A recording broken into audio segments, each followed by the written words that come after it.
Camera was on, mate. Alright guys, welcome to Wednesday Wisdom. We're here with Shannon, Raph, myself.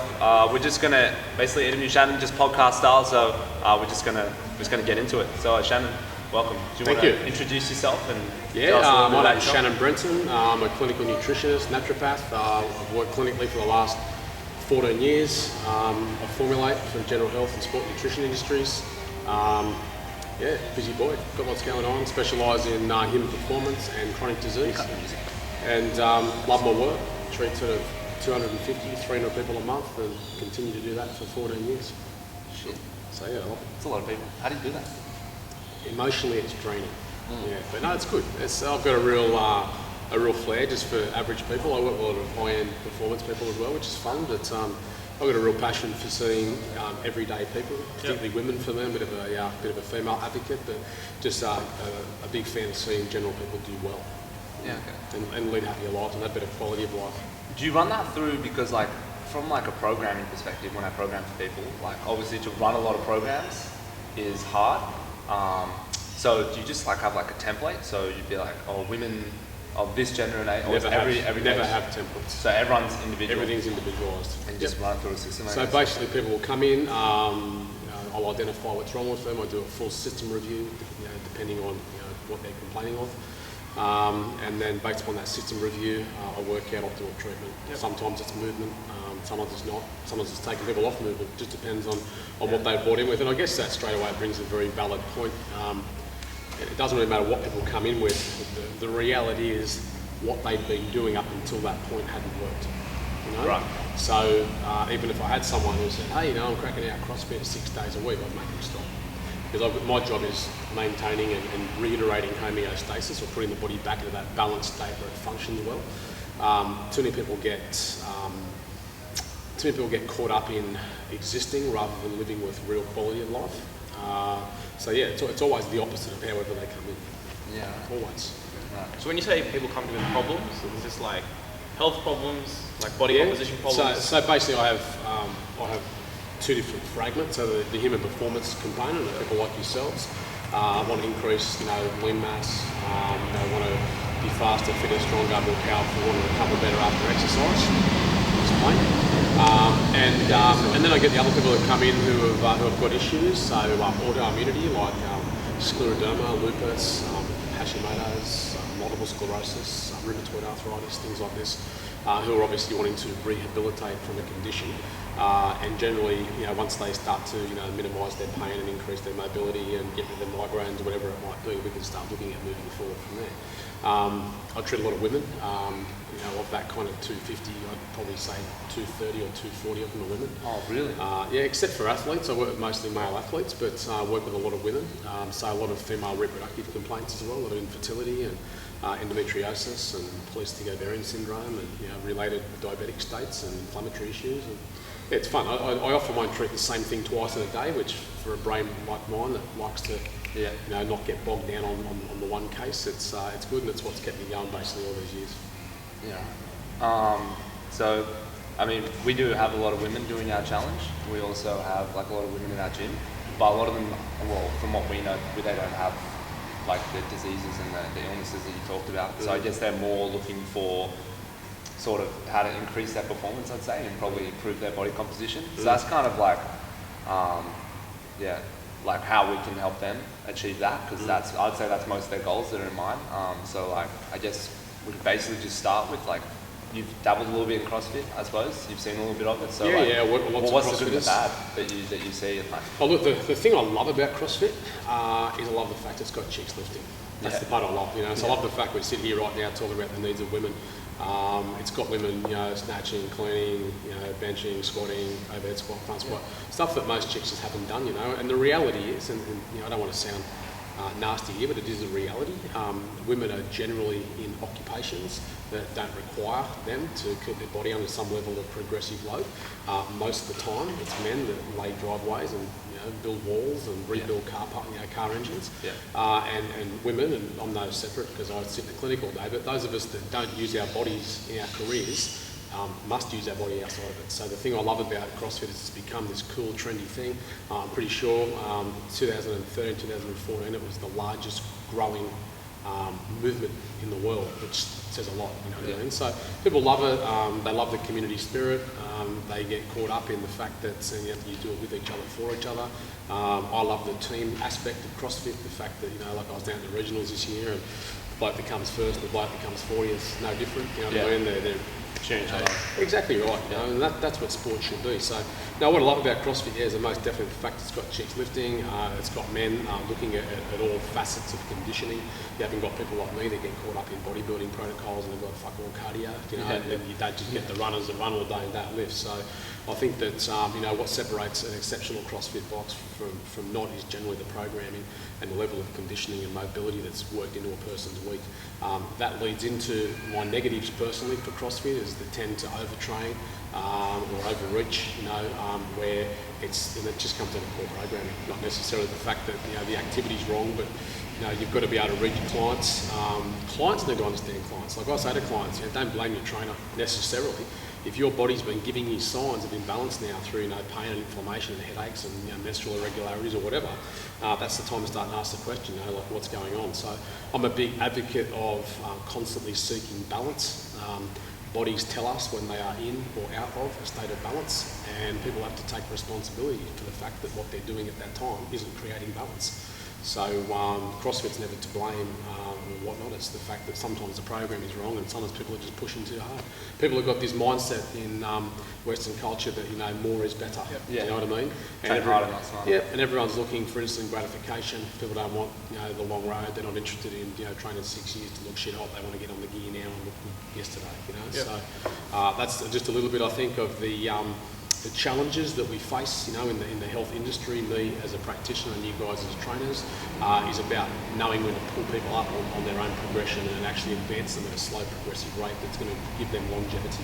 What are some of the markers you use for that? Because like ourselves, like recently we started using HRV, so we'll take that every morning and stuff, and we use our anaerobic and our aerobic readiness, like low frequency, high frequency, heart rates and stuff, and we found that's a really good marker to see like how our training is.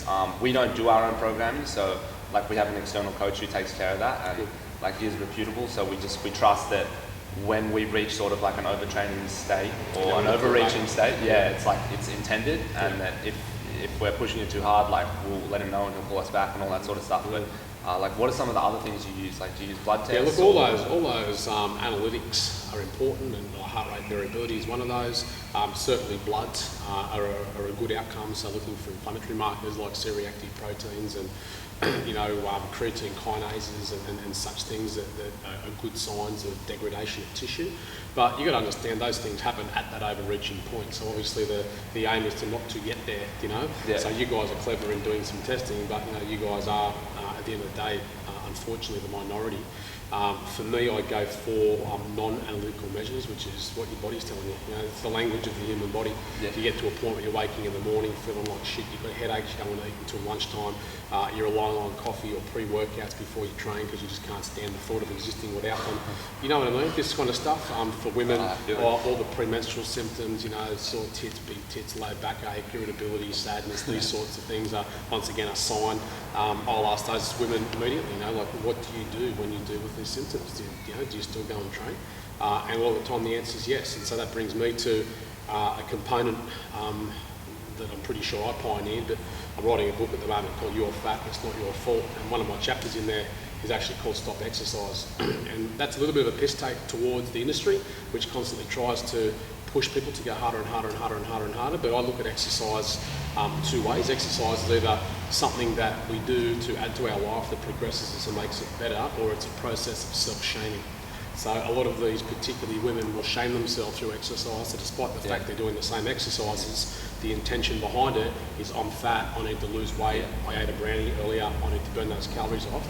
And it's this here that ends up pulling their legs out from underneath them. So I'm a big fan of analytics, but like I said, by the time the analytics are of any use to you, the damage is generally done. So for me, it's about listening to what your body's telling you, and that's why a balanced body will tell you, your tongue should be clean, your scleras in your eyes, should be white, they shouldn't be yellow, they shouldn't be red. You shouldn't have chronic allergies, you shouldn't have chronic cramping, you shouldn't have, issues with core temperature, like being overly hot or overly cold.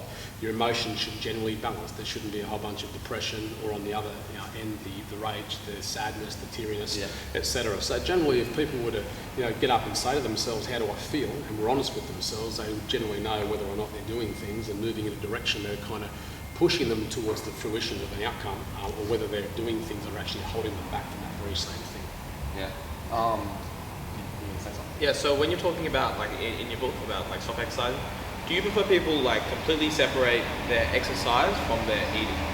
So, like, never exercising sort of in response for eating, or, like, then eating, say, as an excuse because they exercise. So when they're exercising, they're purely trying to chase performance, so, like, trying to do a pull-up for the first time and not trying to, say, look different. That's an interesting question. The first part is, what's the goal of the exercise? Yeah. And this leads to the problem that most people don't have a goal. They don't know what they want. And so that would be one question. A general rule of thumb to answer that is I never change the two things at the one time. I'm a big fan of altering either diet or exercise first. Too many people, like, take a bodybuilder for instance, they spend a whole off season bulking and bulking. These aren't pro bodybuilders, just average dudes at the gym. They bulk and bulk and bulk and bulk and bulk, they get all these gains and they feel great and their strength's up and they're lifting hard and their mobility might be poor, but they're bodybuilders and they don't really care, right? So at the end of the day, what these people do is they go, right, I want to go to, some fucking festival where I can, wear me pink shorts and wear these funny sunnies, and I want to lean down for this event, not to sound antagonistic, but that's just the reality. I'm 38 too, which pulls me away a bit from that age group. But now what happens is they go and they eat chicken and broccoli all day long, and they start introducing an hour of cardio in the morning and doing plyometrics in the afternoon while they're training at the gym, and they've changed too much too quickly.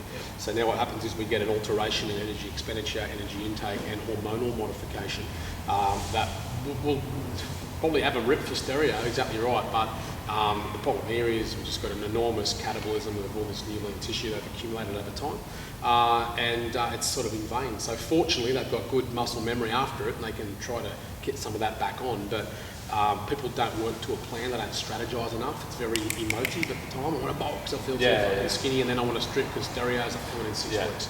So I don't recommend a change of both parameters at the same time personally. However, with guys like yourselves who are setting goals, that are looking at analytic processes, that obviously feel well and look well and moving in the right direction, if I were going to go and change both parameters at once, there'd be like a small variation in each, you know what I mean? So I might pull your calories by, say, 350, that'd be about all, which most of the time will be, 10% or less for most people, and then we'll start looking at altering the way or the duration in how you train. Okay. That's the safe way of doing it. Sort of like a segue into that is, we had one of our challenges, Tim Chambers. Tim Chambers. Yeah. He said, is there a trade-off on eating for performance versus eating for longevity? So I guess sort of in the same way that CrossFit, is it an exercise program? Or I'm going to make a clear distinction here straight away. Sport nutrition is just good nutrition timed properly. Okay. All right. So at the end of the day, you can't have a shit diet and have a good, performance-based diet. It doesn't work that way. So when you're planning for either longevity or performance, bodies that are in a better cellular state, have better oxidative support and better glycative support and better reduction in inflammation and better fluidity balance and these sorts of things. So vegetables, potatoes, like eating well, all that sort of stuff. Eating well and eating clean is the basis for good health and good performance all at once. But like I said, when you get a good diet with good solid foundations, it's nutrient partitioning and nutrient timing of that good food that gives you the results performance-wise. So of course there might be macro alterations that are necessary for a certain athletic requirement, but it's impossible to have a bad diet but a good performance diet. So, for example, like I might hear that taking in less calories is good for longevity, but you have someone who's 60 kilos, he's a guy, and he needs to be 80 to be good at CrossFit. So he's taking in a lot of calories to do that. To me, that's like a diet that needs to help his performance, but is taking away from his longevity. The only time that you're really going to get a reduction in calories that's beneficial for your longevity is with things like intermittent fasting. So, some people, I actually like intermittent fasting. I find it efficient and effective for a lot of different body types. There are certain somatotypes like ectomorphs, for instance, that I wouldn't necessarily be suggesting intermittent fasting if they're after, good size gains. But a reduction in daily calorie intake, when you like you're saying, looking for a boost in performance is not generally going to be in your best circumstance. Cutting calories though, and it depends, my question would be what kind of calories. There's certain kinds of calories that have benefit for longevity to reduce, i.e. your sugars and whatnot. But when you're starting to look at the actual benefit of reduction in calories for longevity, the real benefit comes from intermittent fasting. We get an increase in growth hormone and sirtuins and certain things that are used to prepare the body for a fasting state. The body will go through a higher rate of repair through a fasting phase because it thinks, fuck, when am I getting my next meal? You know what I mean? Do you give this to people?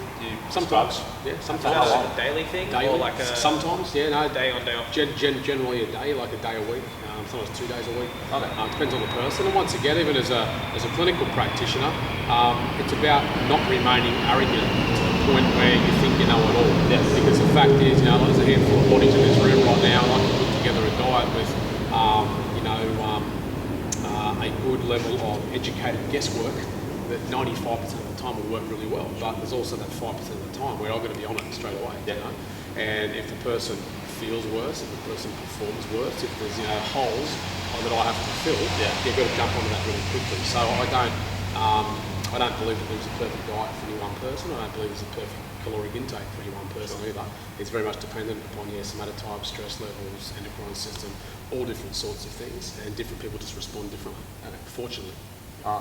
Just earlier you mentioned timing of nutrients is more important for performance athletes. So what's like carbohydrates post workout, and then what are your general other recommendations? Or look, carbs are one of those things that too many people tend to avoid. I think too my great issue with the CrossFit organisation is the fact that I think it's trending away from it now. But 12, 18 months ago, there was this real thing. You're a CrossFitter, you've got to be on a paleo diet, which I just thought was lunacy. There's lots of times I give paleo diets a lot of the time. I've probably been on an 80% paleo diet for 12 years myself. I believe that the avoidance of grain has significant increases in health and longevity, mostly through the minimisation of omega-6 fats. And so there's components like that I love, that I think is cool, but it always aggravates me when I see someone that starts CrossFit becomes paleo, and it just tends to be this kind of little bit of a trend that just moves with certain groups like that. So what's not paleo? What do you mean? So do you then go, oh, that guy's gone paleo?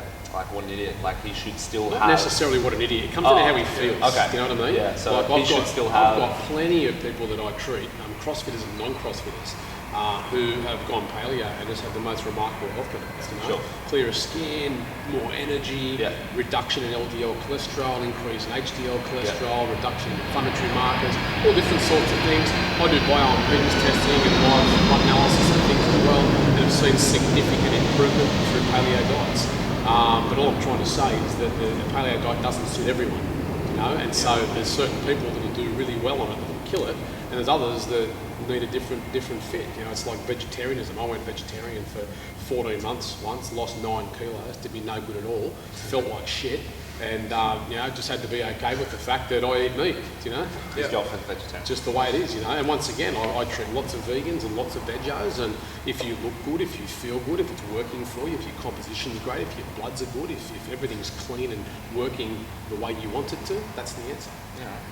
So as far as timing goes, though, what I was going to say was that carbohydrate seems to be one of these things that a lot of people try to avoid, but it's got time that it's just necessary in the body. You mentioned post-workout, it's a vital time.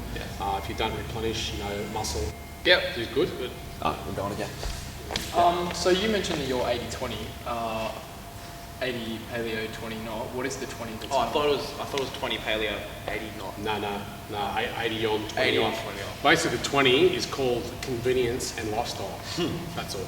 If I come to your house on the this. weekend and you're going to serve me up, a meal which is non-paleo, I'll eat it. Yes. You know what I mean? Generally in my house though, I don't drink milk. I avoid grains. That's the way I like to eat. You know what I mean? I perform better on that kind of a process. I personally need more carbohydrate than most paleo-based people on diets will get. So I will bump that up with more sweet potatoes and more bananas and more corns and no grain at all. And you mentioned that you don't do dairy. What happens to you when you have dairy? I just don't like it. It's one of those things that every now and then I'll get a massive need for a bit of dairy, and I'll generally go and buy some Cleopatra's milk, unpasteurised milk, and mow litres of it, and that happens maybe 3 times a year. I generally like the taste of milk. It's one of those things though, when I make smoothies up, whether there's fruit in it or not, I just have it on a water base. I don't find that it impinges the flavour at all. I just don't want any extra calories from the milk. I don't want the extra mucus that I generally find comes from milk. And there's facets of milk I don't like. The calcium in milk, for instance, has been linked to osteoporosis. It doesn't seem to have a beneficial effect, but now we're starting to get into the conspiracy theory of commercialism of foods. But even when you start looking at just at the general reality, we are the only species that never wean off milk. You guys have all heard that before. Yeah. Cows don't drink milk. No other animal drinks milk. It's water, and if I'm going to drink something, I'd rather keep my fluid levels up. What do pigs? Pigs not get milk? No. They don't? Nothing What are they goes. sucking on? Well, they suckle on it off the mother. Oh, you mean so Once they wean, No, all yeah. animals have milk from their mum, right? Yeah. And then that brings me to another important process. Human breast milk is one of the highest sources of saturated fat and cholesterol known to man. So here we are, we take our babies, we stick them on high fat, high cholesterol food. We take them off the breast, and then the powers that be tell us to stick them on rice cereal. Yeah. It's a travesty. Do you know what I mean? And as a matter of fact, there's countries moving away from that now. Canada's one of them. Canada are recommending that once kids are weaned off lactation, that they be given eggs and meat. I think it's terrific. Absolutely, it's a movement towards what's natural. Hence the benefit of the paleo-based diet, that it tends to move us towards what's natural. Pre-industrial revolution, the intake of grain wasn't what it is right now, and so grains become something that was put into our diet at a time when times were tough. Everyone had 13 kids, no one could feed them, and grain ticked every box. It was cheap, it was easy to store, it was filling. You could feed an army with it. And here we are now living in affluent society, basically living on grain, and it's only due to the fact that it's cheap and easy to produce, and people are just on the process of doing the same thing. People don't ask the question. Then you start to look, I guess, at the conspiracy behind it. Sweden, for instance, has just come out and said, this low-fat revolution's a bunch of shit. We're going to start moving away from that. We're recommending that people do this. They've only got 14% of their population with obesity. With comparison, we've over double that in places like America. And the question is, will the US government now start to make change based on the fact what other countries are doing? And the answer is no. And the reason why the answer is no is because of the fact that wheat, corn and rice and rye, for instance, are heavily subsidised grains. They're produced at rates that no one could even produce them at, and as we've got a population which is gaining momentum, you've got to feed people with something.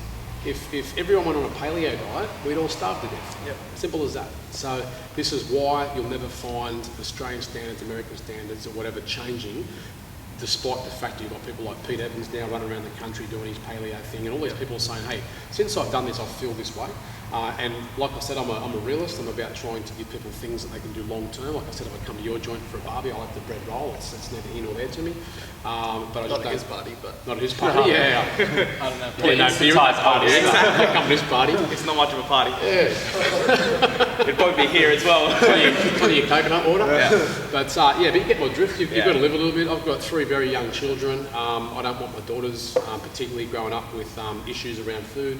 Every Sunday we wake up, they come running in, Daddy, it's special treat day, and we go and eat pancakes and shit, you know what I mean? And that's just part of having a life. Yeah. And yes, you can make birthday cakes on coconut flour and whatnot, but it's at the end of the day, it's one of those things. At my house that would happen, and other houses it doesn't. So it's trying to get people thinking in a way that has better longevity. One of those questions from one of your members here was, how do we eat for health? And they're the same thing, performance and health. The only difference might be the amount of caloric intake of those foods. Right. All right. On that, on the topic you're saying about like the subsidies, and that's why we can't go over. Without going like kind of too far down the conspiracy road, but do you ever think about that? There's subsidies to help you keep eating grain, keep eating these things that are healthy for you, and then they give you like kind of lifestyle diseases, and then you have to go and you have to buy the expensive medication, and if people got off them, not only would, we wouldn't have enough food, and all those subsidized industries would fail, there'd be a huge medical industry failing as well, because people live off pills that they need because of the shit food they eat. If they didn't need the shit food, they wouldn't need the medication, and people would be losing out on money. Part of it? You said it. Yeah.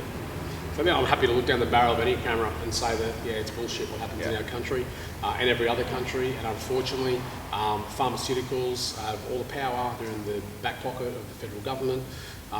It's the way it is, You can't change too much, and there's got to be continuity and, the way monies are allocated and handed out and, these sorts of things. So, that's bigger than all of us, and so I don't try to embark on worrying about too much of that. Do you know what I mean? Just because I can't change it, it just gives me the shits. Yeah. So I worry more about what I can change, and educating people to start to move.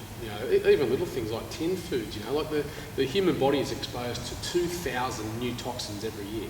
2,000 new toxins a year. And you look at like the internal lining of like a tin for tuna, or a tin for 4 bean mix, or your tinned corn or whatnot, full of xenoestrogens and other toxins that you don't want to have to ingest. And these are things that people don't know about. People just walk down all those aisles and they just buy the same shit every week because it's what's easy, it's what's fast, it's what's cheap.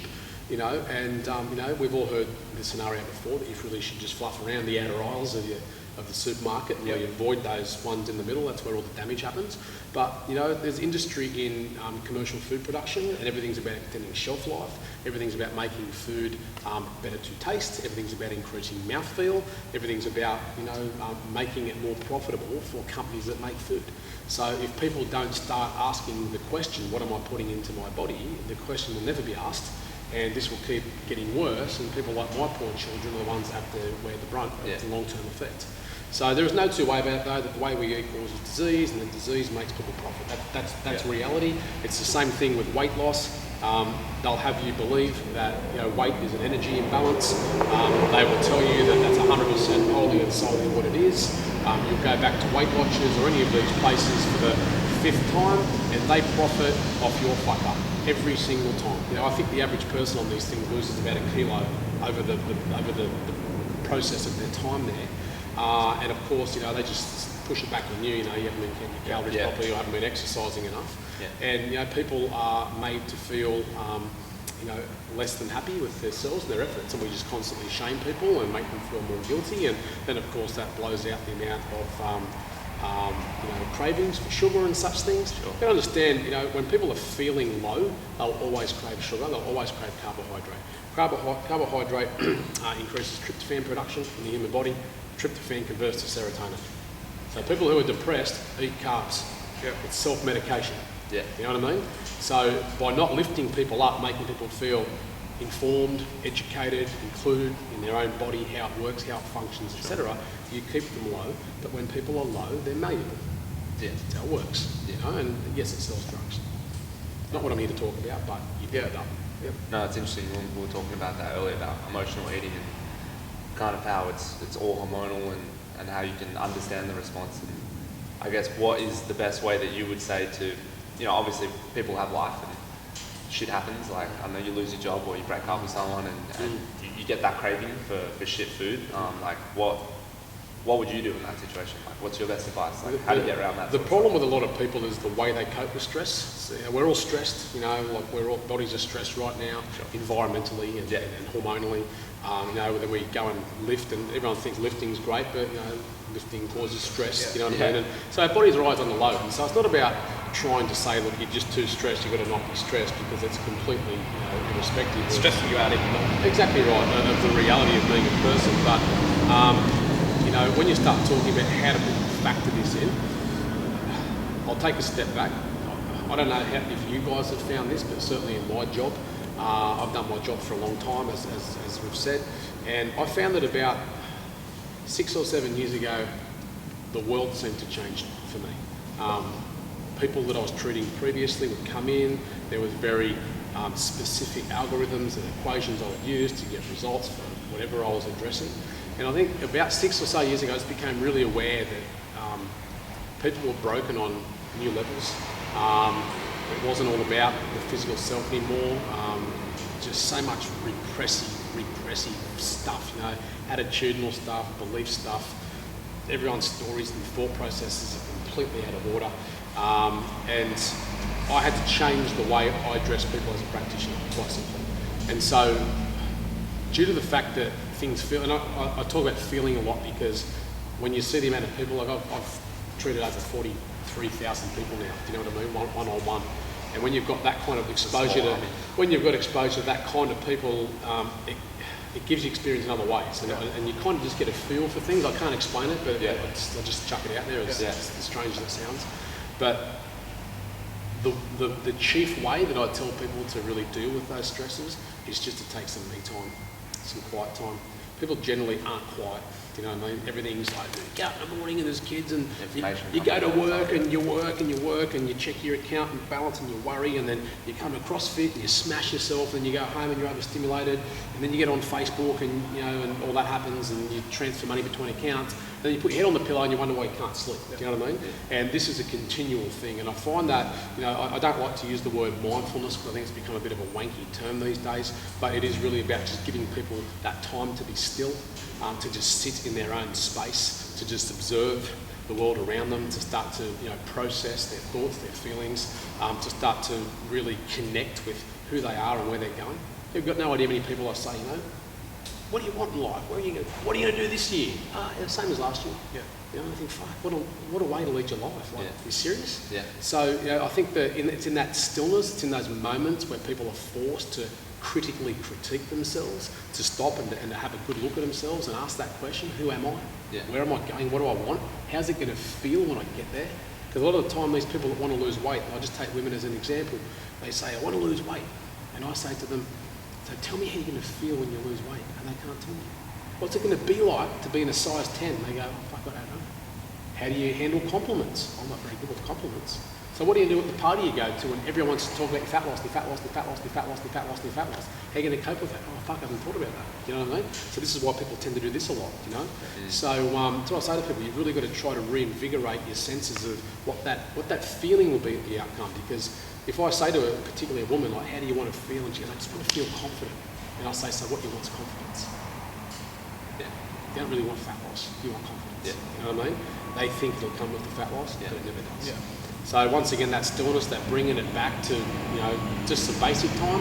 I do it every week still. I go to a cafe where I know no one. I force myself to leave my laptop, my iPhone, magazines, things in the car. Sure. And I force myself to just be in that moment, you know. Do you know how hard it is to not grab the Daily Telegraph? Yeah. You know, and to not whatever. Yeah. And when that girl comes over and takes my order for my coffee, I'll go to emote with her, you know, and just be grateful. And then, you know, there'll be some people sitting on the table next to me. Often at this cafe I go to, there's often older women down there with their dogs. And I sit down, I think to myself, you know what, I bet half of them, their husbands are probably dead. You know, they're probably widowed, they're overcoming significant adversity, but they're out there having a go. Do you know what I mean? They're out there walking their dogs, that's their exercise. You know, they're out there connecting with people, trying to stay in a position where they're, you know, that interconnectedness to the universe and the world. You know, and I sit there and I just try to observe things. And that 45 minutes for me once a week is a critical phase for me.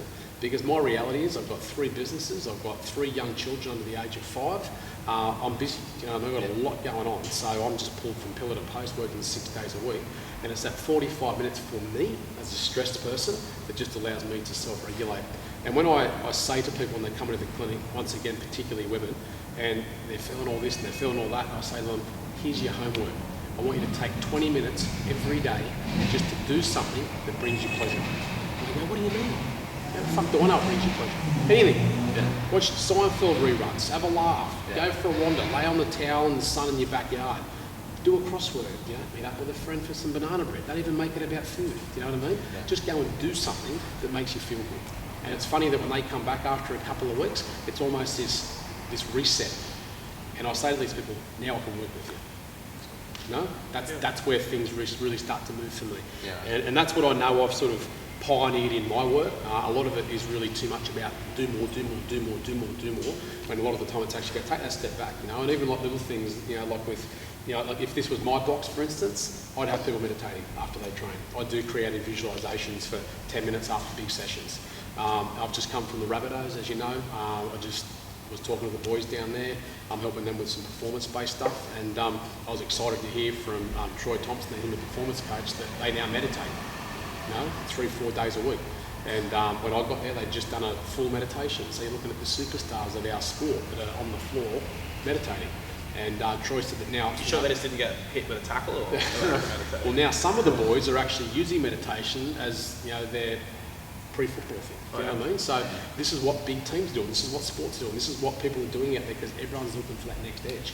So, like that shouldn't have to be different with, us guys. You know what I mean? And sometimes it's been able to take a little moment just to reset. Does an enormous service to your body. Yeah, it always seems like people are just not willing to go down the rabbit hole. If something is even in their mind or anything is just slightly bashed a little bit, it's just like it's a no-go zone. Like I know for myself, like I've tried meditation with Roz like once, and it was really good, like really powerful stuff. But just because it's, I don't know, is it just something weird, or like there's... Seems like you're wasting your time. Yeah. Someone says, what are you doing? I'm like, I was that sitting stuff. there for half an hour. Like, I'll bring you back to a quote that Buddha said. A thought may point to the truth, but never is the truth. So just because you think it's a waste of time doesn't mean it is. Yeah. So you'll either carry a level of thought which is actual, or you'll delude yourself and you'll just create belief from deluded thought process. Yeah. So at the end of the day, you've got Buddhist monks out there. I'm not religious, by the way. I'm not a Buddhist or anything. You've got Buddhist monks out there that spend all day just meditating. Yeah. And they don't own cars, they don't own things because they say those things hold them back from staying centered, So I'm not like that at all. And I'm probably a little bit too yang on the other side of the scale. Yeah. But that very small little amount of time, that 5 minute, like personally for me, I do 10 minutes of yoga before bed, where I went and actually saw a yoga practitioner. I hate yoga, by the way. Went and saw a yoga practitioner. I said, I'm really aware that I'm out of balance, you know what I mean? Like my body's telling me this, I'm feeling this way. He put together 5 primary movements for me for, parasympathetic nervous system activation, but cortisol suppression, these sorts of things. And I just pick one of those every night, and for 10 minutes I do it in the dark, right next to my bed, and that just becomes my time. I had a lot of resistance to it. It was very difficult, because my mind's 10 to the dozen and I didn't want to stop. Yeah. And I had to get to the point where I had to just allow it to be. And that's sort of one of those things now that would just be my trigger to switch off. It's powerful tool. So just kind of in this conversation now, I've got the question for you now. Like, what would your 5 most influential books or pieces of media, documentary, anything that you've kind of used and you always turn to and maybe reread or always think about? I'm very business savvy. Okay. My books all come back to success-based psychology. Okay. So it might not be necessarily worth noting now. I can tell you if you like my favourite books. Absolutely. But at the end of the day, they're not diet and exercise books. You know what I mean? Yeah. The Law of Success in 16 Lessons by Napoleon Hill. That's the Bible to me. I love it. Napoleon Hill was basically a man, a scholar who followed, I think for 30 odd years, followed the most influential, powerful men in the world around in the early 1900s. Think and Grow Rich? Same guy. Think and Grow Rich was the watered down version of that book. Right, okay. Yeah. So basically, he followed around. It's an epic one to get through. Henry Fords and whatnot. Yeah, it's just, you know what? It just challenges who you are. Yeah. I've read that book many times, but I've never read it through in order many times. Just a little while ago, I was reading it and I got to the 6 fears. Fear of death, nah. Fear of failure, nah. Fear of loss of a loved one, nah. Fear of poverty, nah. Got the fear of criticism and just felt this shudder up my spine, you know what I mean? And spent 8 weeks trying to work out why I had a fear of criticism and what do I do about it, and then put myself in a position where I'd be criticised so I could make sure I'll start to move forward, But not a lot of people are programmed to think that way. People don't necessarily want to, scratch that deep below the scab and move forward, but, I'm a person who's very much excited about personal progression. That personal progression is physical, it's mental, it's emotional, it's the whole deal. But that book for me is an absolute winner. I love Psycho-Cybernetics. That's a good book. Is that still going? Yeah, it's still going. Yeah. One of my favourites too is The Magic of Believing. Another good book. Maxwell Maltz. Yeah, but so many good books. I've read millions of books, and I love reading books, and I've got some exceptional books I like to, like biking books and things I like to go back on and have a read over, things I used at uni and whatnot. But a lot of the time for me, it's about just cutting out the shit that's out there. I think that too much social media has given everyone a voice, and there's a lot of misinformation and a lot of people preaching things that they don't practice. A lot of people, that don't walk the walk that they talk. And so, anything that I recommend or philosophise to people are things that I do and build into my life and have used to overcome my adversities and use with patients that I treat every single day to move through theirs and know they work, and you know what I mean? So they're systemised and they're proven. So as far as books go, it would really depend on the person and what their needs were. But I generally find that, an outcome is only ever the basis of the process that leads to it. So, your thought processes create your belief systems in turn create your attitude, which ties in with your ego and who you feel yourself to be and how you feel people in the world view you, your time and your place kind of scenario. That attitudinal platform will, by effect, create your actions, what you do in your life. And then, of course, your actions create outcomes. And so in our Western mind, we love to say that your outcomes are always 100% due to the fact that your actions were shit. You didn't get the job because you're late to work. You did lose weight because you didn't move enough. You ate too much shit or whatever. But you've got to look at, why does someone eat too much shit? Why did someone rock up late to work every day? That's generally attitudinal and belief based. So for me, I find when you plug those deeper holes and you get people understanding who they are properly, the rest of it happens by default.